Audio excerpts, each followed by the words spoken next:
হে মুমিনরা, তোমরা বেশি বেশি করে আল্লাহ পাকের জিকির করো। আল্লাহ পাকের জিকির করার নির্দেশ দিয়েছেন স্বয়ং আল্লাহ পাক নিজে। কার নির্দেশ ভাই?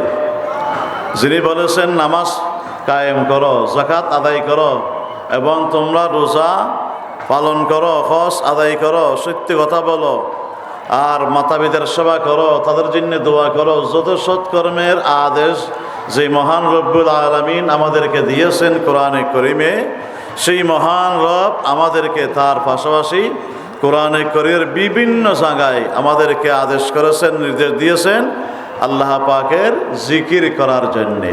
সবাই বলুন সুবহানাল্লাহ।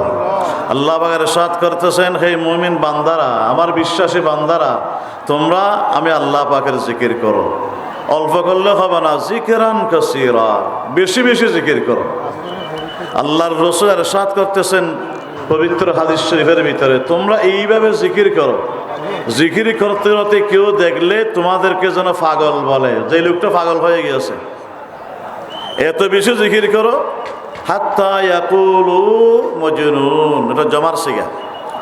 অর্থাৎ তোমাদেরকে লোকেরা দেখার পরে পাগল বলে, পাগল বলবে, যেই রকম যে জিকির করতেছে লোকটি পাগল হয়ে গিয়েছে, সেই রকম ধারণা হয়তো করতে পারে। সেইভাবেই জিকির করো যেভাবে অন্যান্য যারা জিকির করো না, জিকিরের স্বাদ জানে না, পায় নাই, তারা যেন তোমাদেরকে পাগল মনে করে, সেইভাবেই আল্লাহ পাকের জিকির বেশি বেশি করে করো। নির্দেশ কার? আল্লাহর। এবার নির্দেশ আল্লাহর প্রিয় হাবিবের। সুবহানাল্লাহ বলুন না। ওয়াসাব্বিহুহু বুকরাতাম ওয়া আসীলা, সকাল এবং সন্ধ্যায় তুমি বেশি বেশি আল্লাহর পবিত্রতা মহত্বের ঘোষণা করো। সুবহানাল্লাহ বলো, আলহামদুলিল্লাহ বলো, আল্লাহু আকবার বলো, লা ইলাহা ইল্লাল্লাহ বলো। অর্থাৎ সকালও বলবে, সন্ধ্যাও বলবে। আল্লাহ পাক আল্লাহর জিকিরের ব্যাপারটা লিমিট করেন নাই। নামাজ 5 ওয়াক্ত ফরজ, রোজা মাসে বছরে 1 মাস ফরজ, হজ জীবনে একবার ফরজ, ঠিক কিনা ভাই? এখানে জিকিরের ব্যাপারে বলা হয়েছে উযকুরুল্লাহ যিকরান কাসীরা, জিকির বেশি বেশি করে করো, লিমিট করেন নাই। যতদিন বেঁচে থাকবা, নিঃশ্বাস জারি থাকবে, হুঁশ বহাল থাকবে, তোমার বাকশক্তি চালু থাকবে, আমি আল্লাহ জিকির তুমি করতেই থাকবে। সুবহানাল্লাহ বলুন না। আর এক হাদিসে রয়েছে যে তুমি জিকির করতে করতে তোমার জবান জিকিরে রত অবস্থায় যেন তোমার মৃত্যু এসে যায়। সুবহানাল্লাহ। তাহলে আল্লাহ পাকের জিকির, অন্য হাদিসে বলা হচ্ছে আমি মতন ফলের সময় চলে যাবে, খুব স্বল্প সময়। আল্লাহর হাবিব ইরশাদ করতেছেন যে এই জিকির কিয়ামতের ময়দানে, কবরের ভিতরে, হাসরের ময়দানে, ফুলসরাত তাড়ে দিয়ার প্রাককালে তোমাদের জন্য বিরাট নূরের সামানা হয়ে যাবে। সবাই বলুন না সুবহানাল্লাহ। কারণ কিয়ামতের ময়দানে ভাই, আমরা যখন কবর থেকে বের হব, আল্লাহ হাবিব ইরশাদ করেছেন কবরতে সবাই উলঙ্গ বের হবে, ল্যাংটা, কারো পায়ে জুতা থাকবে না, খদনাবিহীন বের হবে। আর সূর্যের তাপে অনেক গুনাহগারদের মাথার মগজ ফেটে, মোয়ের মতো নাক দিয়ে মাথার চতুর্পাশে এগুলি বেয়ে বেয়ে ফটবে। সর্বত্র মানুষের একটা আওয়াজ থাকবে, আল্লাহ তস, আল্লাহ তস, ফানি আর ফানি। তাদের গালের এবং মুখের এই টাক, এই অবস্থা যখন লুজ মানে একেবারে লুজ হয়ে যাবে, তখন তাদের জিহ্বা পানির পিপাসায় বের হয়ে নাভি পর্যন্ত এসে লটকিয়ে থাকবে, এবং চা জিহ্বা কুকুরের মতো নাড়াচাড়া করতে থাকবে। সমস্ত লোকদের মুখে একটা আওয়াজ, ফানি আর ফানি। এর হিসাব নিয়ে আসার পরে যখন ফুলসরাতে ফাঁসে যখন নেওয়া হবে, তা পাড়ে দেওয়ার জন্য 30,000 বছরের লম্বা রাস্তা, নিচে রয়েছে জাহান্নাম। ঠিক সেই মুহূর্তে আল্লাহ পাক রব্বুল আলামিন কিয়ামতের ময়দানের আলো আল্লাহ পাক অফ করে দিবেন, নিভিয়ে দিবেন। 1 ইঞ্চি দূরে কি আছেন তার দেখা যাবে না। তখন সেই অবস্থায় কেমন করে পাঠিয়ে দিতে হবে আমাদেরকে? আমাদের এই জিকির, আল্লাহর জিকির, আল্লাহর ইয়াদ, কোরআন তেলাওয়াত, আল্লাহর খায়ের প্রতি দরুদ এবং সালাম, এইগুলি ফুলসাত পাড়া দেওয়ার জন্যে, নূরের আলোর আমাদের জন্য সামানা হয়ে যাবে। সেই দিন ইমানদার ডেকে ডেকে বলবে, আল্লাহ আমাদের আলো একটু বাড়িয়ে দিন। মুনাফিকদের আলো নিভে যাবে মাঝখানে, তারা ফুলসাত তাড়িয়ে দিতে পারবে না, জাহান্নামে নিক্ষিপ্ত হয়ে যাবে। তখন ইমানদারগণ বলবে আল্লাহুম্মা আতমিম লানা নূরানা ওয়াগফির লানা, আল্লাহ আমাদের আলোকে পরিপূর্ণতা দান করে দিন, আমাদের অপরাধসমূহ মাফ করে দিন, আমাদের গুনাহের কারণে ফুলসা তাড়ি দেওয়ার সময় মাঝখানে যেন আমাদের নূর যেন নিবে না যায়। সুবহানাল্লাহ বলেন না? এইগুলি ফরজ কাদের সামান, এই জিকির। তাহলে জিকিরের গুরুত্ব, আল্লাহ পাকের নির্দেশ। কার নির্দেশ ভাই? বলুন না, কার নির্দেশ? জিকির করা কি নফল, মুস্তাহাব, সুন্নত নাকি ফরজ? বলুন না কি ফরজ? বলুন না। আল্লাহর জিকির করা কি? জোরে বলুন, আল্লাহর জিকির করা কি? নামাজও আল্লাহর জিকির, ওয়াকিমিস সালাতার জিকিরি।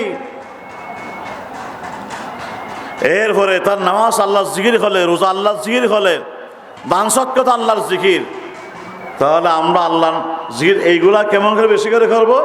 আল্লাহ পাক সরাসরি বলতেছেন ওয়াজকুরিসমা রাব্বিকা ওয়া তাবাত্তাল ইলাইহি তাবতীলা, তোমরা আমি আল্লাহ পাকের পবিত্র নামের জিকির করো। সব কিছু থেকে তোমরা অমনোযোগী হয়ে আমার দিকে তোমরা মনোযোগ দিয়ে তোমরা আমি আল্লাহ পাকের পবিত্র নামের জিকির করো। সুবহানাল্লাহ বলুন না। আজকে তারা এসেছেন এই কুতুবদিয়া দরবারে, আপনারা তারা গৌসে মুখতার রহমতুল্লাহ আলাই তাকে যারা দেখেছেন তারা দেখেছেন, যারা দেখেন নাই ওরা জানেন না, যারা দেখেছেন এই দরবারে আসার পরে যারা এসেছেন সবাই তার ভালো মানুষ না। নামাজি এসেছেন, বেনামাজি এসেছেন, ভালো মানুষ এসেছেন, শিক্ষিত এসেছেন, আলেম ওলামা এসেছেন এবং আওয়াম মানুষ এসেছেন। কিন্তু কানাফিনা অবশ্যই সেই সময় থেকে দুই বেলা জারি ছিল, এখনো আছে এবং থাকবে ইনশাল্লাহ। কিন্তু এর আগে প্রতি নামাজের পরে, জোহরের নামাজের পরে, আসর নামাজ, মাগরিবের নামাজের পরে যারা আসতেন মেহমান, এই দরবারের যারা আশিক বৃন্দ ছিল তাদেরকে অনেক সময় ধরে জিকিরের মধ্যে মশগুল থাকতে হতো। আলহামদুলিল্লাহ বলেন না সবাই? এটা বিনা জিকির এখান থেকে কেউ বিদায় হয় নাই। এটা এমন একটা অলংকার ইমানদারের, আমাদের ইমানের ভূষণ, ইমানদারের সর্বশ্রেষ্ঠ অলংকার হচ্ছে আল্লাহ পাকের জিকির। সুবহানাল্লাহ বলুন না সবাই? এখন আল্লাহ পাক বলতেছেন, এরপরে অনেক আয়াত রয়েছে। আমরা অনেকেই মনে করি যে আমরা বিবেকবান, বুদ্ধিমান, আমাদের বিবেক আছে, বুদ্ধি আছে, আমরা অত্যন্ত সুচতুর এবং চালাক। আল্লাহ পাক বলেন কোরআনের ভিতরে বিবেকবান কারা তোমরা জানো? আল্লাহ পাক নিজে বলতেছেন ওরাই বিবেকবান। তাদের বিবেক রয়েছে, তার একটা আলামত রয়েছে। কি? আল্লাহ পাক ইরশাদ করেন ইন্না ফি খালকিস সামাওয়াতি ওয়াল আরদি ওয়া ইখতিলাফিল লাইলি ওয়ান নাহার লা আয়াতিল লিউলিল আলবাব। এই বিশাল আকাশ সৃষ্টির ভিতরে এবং জমিনের সৃষ্টির ভিতরে, আল্লাহ পাকের तमाम সৃষ্টি রাজের ভিতরে নিশ্চয়ই আল্লাহ পাক যাদেরকে বিবেক দান করেছেন, যাদেরকে জ্ঞান দান করেছেন, যাদের বিবেক মরে যায় না, জীবিত রয়েছে, তাদের জন্য উপদেশ হাসিল করার একটা বিরাট সেখানে বিষয় রয়ে গিয়েছে। সবাই বলুন সুবহানাল্লাহ। তারা চিন্তা করে, কি চিন্তা করে? আল্লাহ পাক ইরশাদ করেন আল্লাযীনা ইয়াযকুরুনাল্লাহা কিয়ামান ওয়া কুউদান ওয়া আলা জুনুবিহিম ওয়া ইয়াতাফাক্কারুনা ফী খালকিস সামাওয়াতি ওয়াল আরদ রাব্বানা মা খালাকতা হাযা বাতিলা। আল্লাহ পাক বলেন বিবেকবান কারা? যাদের বিবেক রয়েছে সেই লোকগুলোর আলামত কি? যাদের বিবেক জীবিত রয়েছে তারা চলমান থাকবে। আল্লাহ পাক বলেন দাঁড়ানো অবস্থায়, বসা অবস্থায় এবং শোয়া অবস্থায়, সর্বাবস্থায় তারা আমি আল্লাহ পাকের জিকির করতেই থাকে। সুবহানাল্লাহ। দাঁড়ানো অবস্থায়, বসা অবস্থায়, শোয়া অবস্থায়, সর্বাবস্থায় তারা আমি আল্লাহ পাকের জিকির করতেই থাকে। আবার আমার সৃষ্টি দিয়ে তাকিয়ে তারা চিন্তা করে, গবেষণা করে এবং বলে যে আল্লাহ আপনি যত সৃষ্টি করেছেন আমরা জানি বা না জানি, আপনি অনর্থক কোনো কিছুই আপনি সৃষ্টি করেন নাই। সুবহানাক।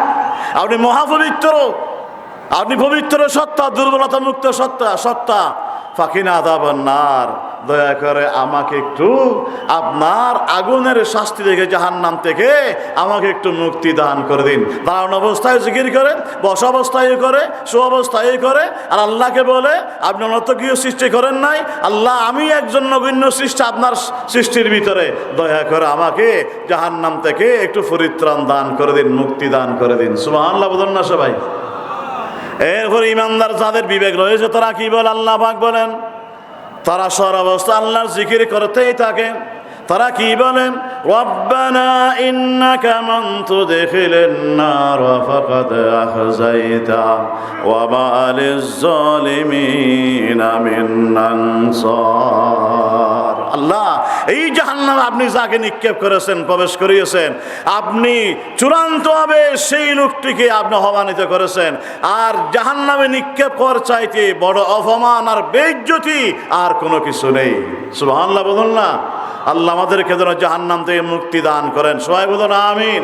যে আমলগুলি করলে জাহান্নাম থেকে বাঁচতে পারবো, বিশেষ আল্লাহর জিকির করলে আল্লাহ আমাদেরকে সে আমলগুলি মৃত্যু পর্যন্ত করার আল্লাহ যেন তৌফিক দান করেন। সবাই বলুন আমিন। যা আল্লাহর ওলি হয়েছেন, আল্লাহর প্রিয় হয়েছেন, বন্ধু হয়েছেন, যাদের সঙ্গে আলোচনা চলতেছে এবং চলবে ভবিষ্যতে, ওরা তো সার্বক্ষণিক সবসময় আল্লাহর জিকিরে এবং আল্লাহর ইয়াদে, আল্লাহর গুণকীর্তনে তারা সারা জীবন শেষ করে দিয়েছে। সুবহানাল্লাহ বলুন না সবাই।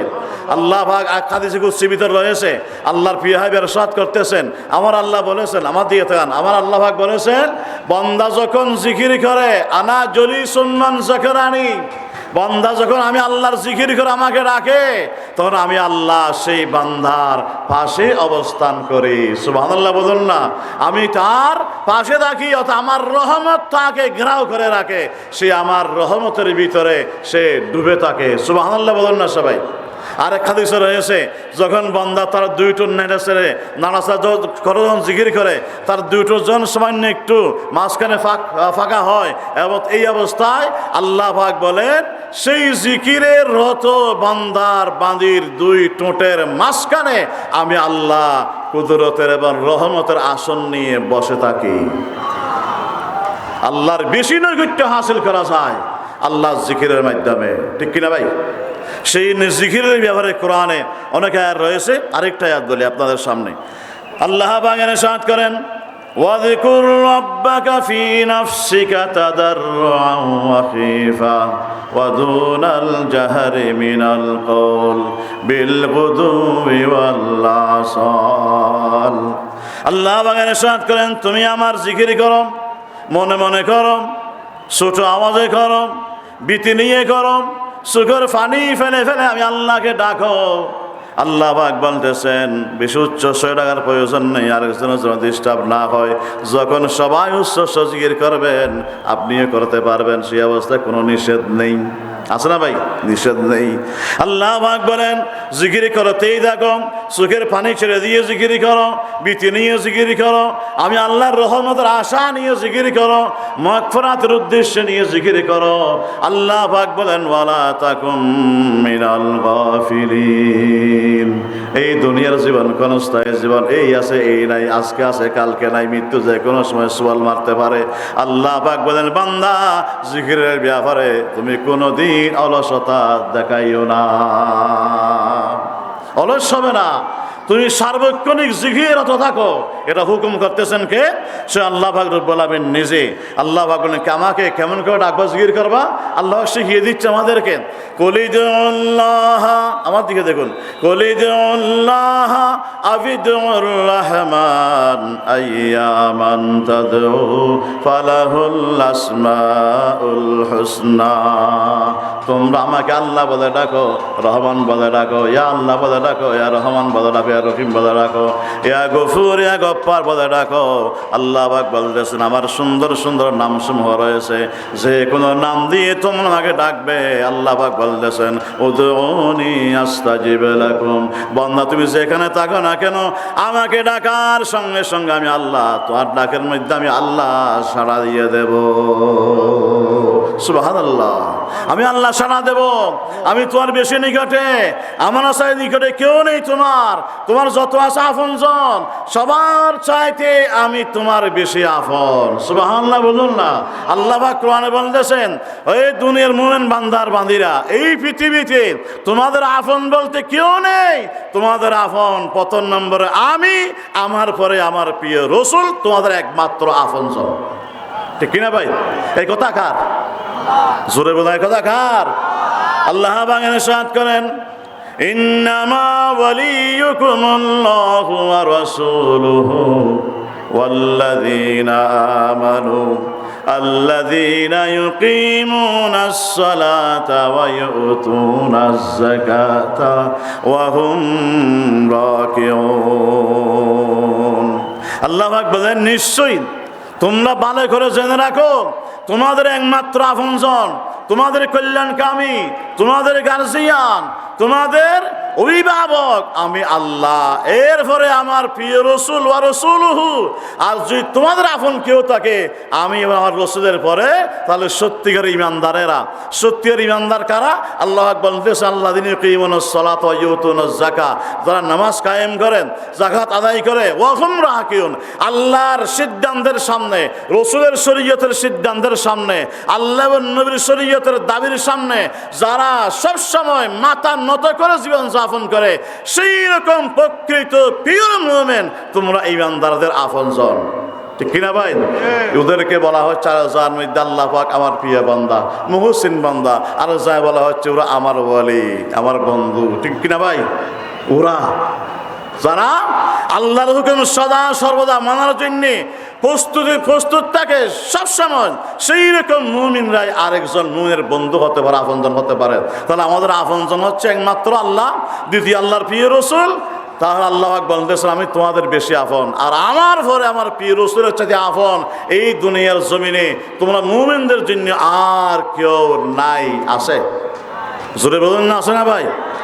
এটা আরেকটা বিষয় আল্লাহ রাসূলের শানের উপর। এটা গেলে বললাম আমার সময় চলে যাবে, হয়তো চলে গিয়েছে, ইঙ্গিত দিবেন সময় চলে গেলে। এরপর আল্লাহ পাক আরো ইরশাদ করতেছেন, কি বলতেছেন? জি আরো আছে। আল্লাহ পাক রব্বুল আলামিন ইরশাদ করতেন, কিছু বান্দা আল্লাহর জিকির করে না, আর জিকির যারা করে তাদের জিকির নিয়ে টিটকারি মারে, উপহাস করে। সেই রকম কিছু মানুষ দুনিয়ার মধ্যে আসে না কেন? বলুন না, আসে না কেন? জিকির তো নিজে করে না, আল্লাহকে নিজে ডাকে না, আর যারা আল্লাহকে ডাকে, আল্লাহর ইয়াদ করে জিকির করে, তাদেরকে নিয়ে উপহাস করে, তাদেরকে তাচ্ছিল্য স্বরূপ তাদেরকে নিয়ে বিভিন্ন তারা কথাবার্তা বলে, তাদেরকে সমাজের মধ্যে সেই প্রতিপন্ন করার জন্যে তাদের পিছে লেগে যায়। সেই রকম কিছু মানুষ আসে না কেন? বলুন না ভাই, আসে না কেন? এই কোরআন দিয়ে বলতেছি, আমি অন্য বাইরে যাচ্ছি না, সময় নেই। আল্লাহ বাগানে ইরশাদ করেন, সেই সমস্ত মানুষদের ব্যাপারে কিয়ামতের দিন বলা হবে, যখন তারা জাহান্নামে চলে যাবে, আল্লাহর জিকিরতে বিমুখ লোকেরা, তাদেরকে তখন কি বলা হবে? ইন্নাহু কানা ফারীকুম মিন ইবাদি ইয়াকুলুন রাব্বানা আমান্না ফাগফির লানা ওয়ারহামনা ওয়া আনতা খায়রুর রাহিমিন। তাদেরকে বলা হবে, জাহান্নামের শাস্তির মজা বুঝো। তোমরা তো এই সমস্ত লোকেরা দুনিয়ার জমিনে যখন আমার কিছু বান্দার মধ্যে আমি আমার আল্লাহকে রাখতো, আমার জিকির করতো, আমার স্মরণ করতো, তারা বলতো, হে আমাদের প্রভু, আমরা ঈমান এনেছি আপনার প্রতি, আমাদের গুনাহসমূহ মাফ করে দিন, ক্ষমা করে দিন, আমাদেরকে দয়া করুন। আপনি আর আপনার সে বড় দয়া করনেওয়ালার কেউ নেই, আপনি উত্তম দয়াবান এবং দয়াকারী, রহম করনেওয়ালা। এইরকম করে করে যখন তারা কেঁদে কেঁদে আমাকে ডাকতে এবং দোয়া করতো, গুনাহ ক্ষমা চাইতো, তখন তোমরা কি করতো? তাদেরকে নিয়ে ফাত্তাখাযতুমুহুম সিখরিয়া, তোমরা তাদেরকে নিয়ে উপহাস করতা, তাচ্ছিল্য করতা, চিৎকিরি মারতা। এখন জাহান্নামে আসার পরে তার মজা বুঝো। ওরা জিকিরি করতো, আমাকে ডাকতো, আর তোমরা তাদেরকে নিয়ে উপহাস করতো। আল্লাহ পাক বলেন, হাত্তানসাউকুম যিকরি, এইগুলি করতে করতে তোমরা আমার ইয়াদ ভুলে গিয়েছিল, আমার জিকির এবং স্মরণ ভুলে গিয়েছিল, আমাকে স্মরণ করতে এবং জিকির করতে পারো নাই। আল্লাহ পাক বলেন, ওয়া কুনতুম মিনহুম তাজহাকুন, তোমরা তাদেরকে নিয়ে হাসি উড়াতা। আল্লাহ পাক বলেন নি জাযাইতুহুমুল ইয়াওমা বিমা সাবারু আন্নাহুম হুমুল ফাইজুন। তারা জিকির করতো, কেউ গালি দিলেন, উপহাস করলে, টিটকিরি মারলে, তাচ্ছিল্য করলে, এইগুলির পরোয়া না করে জিকির তারা ত্যাগ করতো না, সবর করতো। আল্লাহ পাক বলেন তার বিনিময়ে আমি আল্লাহ তাদেরকে কি করেছি, আমি তার উত্তম পুরস্কার দিয়েছি, জান্নাতে প্রবেশ করিয়েছি। ইন্নাহুম হুমুল ফাইজুন, ওরাই সফল কাম, ওদের জীবন সার্থক, ওদের জন্ম সার্থক, ওদের আমল সার্থক, ওদের মৃত্যু সার্থক, ওদের সব কিছু সার্থক হয়ে গিয়েছে। সবাই বলুন না সুবহানাল্লাহ। ওদের আমল পবিত্র, ওদের জবান পবিত্র, ওদের হাত পবিত্র, ওদের সিন্ধে পবিত্র। কেননা ওরা আমি আল্লাহর ধ্যানে মগ্ন থাকতো, তার বিনিময়ে ওরা পবিত্র বান্দার বাঁধে হয়ে গিয়েছে। ঠিক কিনা ভাই? এখন এই পবিত্র বান্দার বাঁধের ব্যাপারে আল্লাহ পাক কোরআন মধ্যে ইরশাদ করতেছেন, অন্য জায়গায় সূরা নাহলে বলতেছেন, আল্লাযীনা তাতাওয়াফাহুমুল মালাইকাতু তাইয়্যিবিনা ইয়াকুলুনা সালামুন আলাইকুম। আল্লাহ পাক বলেন পবিত্র বান্দাদের মৃত্যুর সময় যখন গণিয়ে আসবে, আমার রহমতের ফেরেশতাগণ তাদের শির উপস্থিত হবেন, তারা এসে সালাম দিবে তাদেরকে মৃত্যুর সময়। ফেরেশতার সালাম শোনার পরে সকরাতওয়ালা ব্যক্তির জ্বর এবং ভয় অন্তর থেকে বের হয়ে যাবে, চলে যাবে, তার কোনো চিন্তা থাকবে না। তারা বলে কি বলবে, ইয়াকুলুনা সালামুন আলাইকুম। তারা পাশে এসেই সালাম করবেন, সালাম দিয়ে ওই সকরাত যার শুরু হয়েছে সেই পুরুষ এবং নারীকে, ইমানদারদেরকে, পবিত্র বান্দার বাণীদেরকে। তাফসীরে বগবী শরীফের ভিতরে রয়েছে যে ফেরেশতাগণ তো সালাম দিবেই, যার সকরাত শুরু হয়েছে তাকে, পবিত্র বান্দার বাণী হওয়ার কারণে ফেরেশতাগণ কানে কানে এসে বলবে, হে আল্লাহর বান্দা চিন্তা করো না, আমরা রহমতের ফেরেশতা, তুমি একটু চুপ করে দেখো, এখান থেকে জান্নাতের মেইন গেট পর্যন্ত আল্লাহ পাক পর্দা সরিয়ে তোমার চোখের সামনে আল্লাহ পাক জান্নাত উপস্থাপন করে দিয়েছে। তুই জান্নাত দেখে দেখে আল্লাহর দরবারে চলে যাও। তুই পবিত্র বান্দা, আল্লাহর প্রিয় বান্দা, আল্লাহর মুহসিন বান্দা, আল্লাহর নেককার বান্দা, আল্লাহর বন্ধু বান্দা, আল্লাহর ওলি বান্দা। সুবহানাল্লাহ বলুন না সবাই। আল্লাহ পাক এই কথাগুলো ফেরেশতা বলার পর আবার কানে কানে বলবে তাকে, কোনো চিন্তা করো না, আমরা যে আল্লাহর পক্ষ থেকে আদিষ্ট হয়ে হুকুম পেয়ে তোমার রূহ কবজ করার জন্য এসেছি, সেই মহান রব্বুল আলামিন, সেই দয়াবান রহমানুর রহিম, সেই আরশ আজিমের মালিক আল্লাহ পাক আমাদেরকে বলেছেন, তোমরা আমার বান্দার সেই মৃত্যুর বিছানায় যাইবা, তার রূহ কবজ করার আগে আগে জান্নাত দেখিয়ে দিবা, তোমরা সালাম দিবা, আমি আল্লাহর পক্ষ থেকে আমি আল্লাহ পাক নিজে তাকে সালাম বলেছি, এই কথা তার কানে কানে বলে দিবা। আল্লাহ পাক নিজে সালাম দিবে মৃত্যুর বিছানায় বান্দাদেরকে। আল্লাহ পাক বলেন ফেরেশতাগণ সালাম দিবে, আল্লাহ পাক সালাম দিয়ে বান্দাদেরকে। আর জান্নাতে যেতে পারি আমরা, ইনশাআল্লাহ আমরা জান্নাতে যাব ইনশাআল্লাহ। জোরে বলুন না ইনশাআল্লাহ। তো হাদিসে রয়েছে, মুসান্নিফ ইবনে আবি শাইবার হাদিসে রয়েছে কিতাবুল ঈমানের মধ্যে, হযরত আব্দুল্লাহ ইবনে মুসলিম রাদিয়াল্লাহু বলতেছেন যে তোমরা কারা? বলেছে আমরা মুমিন। সত্যিকার করে বলো যে তোমরা বলো যে আমরা অবশ্যই মুমিন। বলে যে আমরা অবশ্যই মুমিন, আল্লাহর ইহসান দয়ার বিনিময়ে আমরা মুমিন, আল্লাহ আমাদেরকে মুমিন বানিয়েছেন, ঈমান দিয়েছেন। এবং তোমরা বলো, আমি যা বলি তা ভালো করে শোনো, আনতুমুল মুমিনুন আনতুম মিন আহলিল জান্নাহ। ইবনে মুসলিম বলতেছেন তোমরা মুমিন এবং তোমরাই হইবা আগামীতে পরকালে আল্লাহর বিশাল জান্নাতের অধিবাসী। সুবহানাল্লাহ বলুন না সবাই। আল্লাহ আর এক হাদিসে রয়েছে, আল্লাহ আমাদেরকে জান্নাত দেওয়ার সিদ্ধান্ত নিয়েছেন তকদির সৃষ্টি করার, এই আসমানের সৃষ্টি করার 50,000 বছর আগে যখন তকদির লিপিবদ্ধ করা হয়েছিল লৌহে মাহফুজে, সেই দিন আমার আপনার নাম উম্মতে মুহাম্মদের তারিখ আল্লাহ লিপিবদ্ধ করে আল্লাহ সিদ্ধান্ত নিয়েছেন, আমি অমুককে ঈমান দেব, অমুককে ঈমান দেব, অমুকের ছেলেকে মুমিন বানাবো, আমার প্রিয় বন্ধুর মত তৌফিক দান করব। আল্লাহ সে যাদেরকে ঈমান দিয়েছেন আল্লাহ পাক তাদেরকে অবশ্যই জান্নাত দান করবেন। জান্নাত দান করার আল্লাহ পাক ইচ্ছা করেছেন বলে ঈমান দিয়েছেন। আমাদের দায়িত্ব হচ্ছে কি ঈমানের দাবি অনুযায়ী সমস্ত নেক আমল করতেই থাকা। আল্লাহর প্রিয় বান্দাদের মতো যারা দুনিয়ার মধ্যে এমন কিছু কাজ করেছেন, যারা দুনিয়াতে চলে গিয়েছেন, তারা চলে যাওয়ার পরেও প্রত্যেক মানুষের হৃদয়ে তারা এখনো জীবিত রয়ে গিয়েছেন, ঠিক কিনা ভাই? অনেক রাজা এবং বাদশারা সারা দুনিয়া শাসন করেছে, তাদের কোনো নাম ঠিকানা নেই, কবরের চিহ্ন নেই, গ্রাম নেই, বংশের ঠিকানা নেই, তার গোষ্ঠী কি, ব্রাদর কি, বাবার নাম কি, ভাইয়ের নাম কি, সেয়ের নাম কি, কেউ জানে না। আর যা আল্লাহর গোলামি করে, আল্লাহর প্রিয় বান্দা হয়ে গিয়েছেন, আল্লাহর ওলি হয়েছেন, মাহবুব বান্দা হয়েছেন, তার দুনিয়াতে চলে যাওয়ার পরেও তাদের গোষ্ঠীর সাথে, বংশের সাথে, বাসার সাথে, সময়ের সাথে মিল না থাকার পরেও কিন্তু দুনিয়ার মানুষরা তাদেরকে শ্রদ্ধাভরে স্মরণ করে, ঠিক কিনা ভাই? এগুলো আল্লাহর প্রিয় বান্দা হওয়ার কারণে। তাহলে এই পরকালে এই আল্লাহর বান্দার বান্দিরা সেখানে জন্মে চলে যাবে, ইমানদারগণ চলে যাবে। শরত ইমানের শুকরিয়া করা, সৎ আমল করতে থাকা, পাপ ত্যাগ করা, সদা সর্বদা আল্লাহর জিকির আজকার করতেই থাকা, ঠিক কিনা ভাই? তাহলে সেই বিশাল জন্ম যাওয়ার পরে আল্লাহ পাক নিজেই আমাদেরকে সালাম করবেন। কে করবেন সালাম? বলুন না, কে করবেন সালাম? সূরা ইয়াসিন রয়েছে, আমার সঙ্গে একবার পড়ুন। সালামুন কাওলাম মির রাব্বির রহিম। সালামে কওলি, আল্লাহ পাক সালাম দিবেন, বান্দারা জান্নাতীরা নিজের কান দিয়ে শুনবে। কি বলবে? জান্নাতি হুরেরা বলবে জান্নাতবাসীদেরকে, ইয়া আহলাল জান্নাত ইয়া ওয়ালি আল্লাহ। আল্লাহ পাক বললেন, ইয়া ইবাদি সালামুন আলাইকুম ইয়া ইবাদি সালামুন আলাইকুম ইয়া আহলাল জান্নাত। আল্লাহ পাকের এই সালাম ভর যোগ্যতা অর্জন করার জন্যেই ফরজ ওয়াজিব পালন করার পরে, হারাম থেকে বাঁচার পরে মৃত্যু পর্যন্ত সদা আল্লাহ পাকের জিকিরে রত থাকতে, লিপ্ত থাকতে হবে, যেন জিকির করা অবস্থায় বান্দার সাথে মৃত্যুর সাক্ষাৎ হয়ে যায়। সুবহানাল্লাহ। তাহলে এই জিকিরের গুরুত্ব এত বেশি। হাদিসের মধ্যে আল্লাহ পাকের ইরশাদ করা কয়েকটি আয়াতের ভিতরে আল্লাহ পাক বলতেছেন, মুনাফিকেরা জিকির কম করে, ঈমানদাররা জিকির বেশি করে। আল্লাহ পাক বলেন কোরআন কারীমের ভিতরে, আল্লাযীনা ওয়া ইযা কামু ইলাস সালাতি কামু কাহিসবুশ শাইতান। এই আয়াতের ব্যাখ্যায় আল্লাহ নবী ইরশাদ করতেছেন, আশ-শাইতানু জাসিমুন আলা কলবি ইবনে আদম। শয়তান বনি আদমের কলবের উপরে গ্রাস করে থাকে।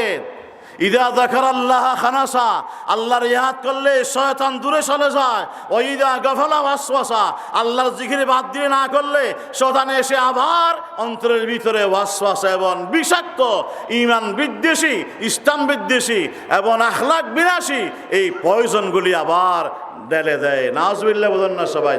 একজন আল্লাহর ওলি মুরাকাবা করতেছেন, হাদিসটা নিয়ে তিনি বলতেন যে আল্লাহ পাকের দরবারে যে আল্লাহর আপনার হাবিব যে বলেছেন শয়তান জিকির করলে চলে যায়, না করলে আবার এসে অস্ত্র দেয়, এটা কেমন করে হয় আমাকে একটু দেখিয়ে দিন। শেষ শুধু আধা মিনিটের ভিতরে সময় বাড়িয়ে দিয়েছে, আমি বেশি করে বেশি হয়তো। তখন তিনি দেখতেছেন মুরাকাবার ভিতরে শয়তানকে মশার আকৃতি নিয়ে কান্দের উপরে এসে বসলো, তার সুরটা লম্বা করে তার অন্তরে ঢুকিয়ে দিল। সেখানে ফোটাফট ইঞ্জেকশনের সুইয়ের মাথা থেকে যেই রকম পানি পড়ে সেই রকমভাবে বিষাক্ত পয়জন ডালতেছে অন্তরের ভিতরে। যখন জিকির শুরু করে দিল, সুরটা টেনে দিল, জিজন বন্ধ করে দিল, আবার সুরটা লম্বা করে অন্তরের মধ্যে পয়জন ডালতেছে। সুবহানাল্লাহ বলুন না। আল্লাহর জিকিরের মধ্যে ইমান মজবুত হয়, ইমান নিয়ে মৃত্যুবরণ করার তৌফিক হয়, আল্লাহর প্রিয় হওয়ার তৌফিক হবে। যেই দরবার এসেছেন উনি তো জিকির ছাড়া খানা পিনেও দিতেন না। আল্লাহ পাক এই পবিত্র মাহফিলের তামাম সওয়াবের বিনিময়ে, আমাদের দোয়ার বিনিময়ে শাহ মহিউদ্দিন আল কুতুবী আজমি রহিমাহুল্লাহ তাআলা আল্লাহ পাক তাকে জান্নাতের সর্বোচ্চ স্থান দান করুন। সবাই বলুন আমিন, আর জোরে বলুন আমিন। এবং যারা এসেছেন বসেছেন শুনেছেন